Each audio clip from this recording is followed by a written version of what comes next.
Board meeting ముఖ్య అంశం ఏంటి అంటే, గతంలో మనకి రిజిస్ట్రేషన్ ఛార్జీలు మన అకౌంట్లోనే పడేది. 2016 నుండి అంటే తెలంగాణ గవర్నమెంట్ ఏర్పడ్డ నుండి అది తెలంగాణ గవర్నమెంట్కి ఇవ్వడం జరుగుతుంది. దానికి గాను మన పైసలు మన అకౌంట్లోనే పడే విధంగా మేము ఈ రోజు బోర్డులో తీర్మానం చేయడం జరిగింది. దానికి ఆమోదం కూడా తెలిపాము. కాబట్టి అతి తొందరలో కంటోన్మెంట్ లో అంటే రిజిస్ట్రేషన్ చేసుకున్న వాళ్ళు ఎవరైనా సరే మా కంటోన్మెంట్ కి సంబంధించి కంటోన్మెంట్ కు అకౌంట్లని వేసే విధంగా వాళ్ళు చేయాలి. లేదంటే మేము రిజిస్ట్రేషన్ కాడ కూడా ఆపే విధంగా మేము ప్రయత్నం చేస్తామని తెలియజేస్తున్నాం.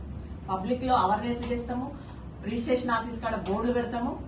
అట్లా కూడా వాళ్ళు వినకుండా మేము దాన్ని ఆపే ప్రయత్నం రేపు బోర్డులో అంటే వాళ్ళు రిజిస్ట్రేషన్ తీసుకున్న తర్వాత మళ్ళీ బోర్డులో వాళ్ళకు ప్లాన్లకు వచ్చినప్పుడు మేము దాన్ని ఆపడానికి ప్రయత్నం చేస్తాం. ఎందుకంటే మాకు రావాల్సిన డబ్బులు స్టేట్ గవర్నమెంట్ పోయి వాళ్ళ దగ్గర మేము అడుక్కునే పరిస్థితి వచ్చింది. కాబట్టి మా కంటోన్మెంట్ పైసలు కంటోన్మెంట్ డెవలప్మెంట్ కోసమే ప్రజల కోసమే వాడేది. మేము మా పైసలు డెవలప్మెంట్ చాలా కుంటుపడిపోతుంది. కాబట్టి స్టేట్ గవర్నమెంట్ నుండి మాకు ఎలాంటి ఒక రూపాయి వాళ్ళు స్పెషల్ గా ఇయ్యారు. కాబట్టి మావి కూడా వాళ్ళు తీసుకొని అరాచకం చేయడం బాధాకరం. దానికి గాను మేము స్పెషల్ బోర్డు మీటింగ్ పెట్టి దీన్ని ఆమోదించి తీర్మానం చేసి మా అకౌంట్లో మా పైసలు పడే విధంగా మేము చర్యలు తీసుకుంటామని తెలియజేస్తాం.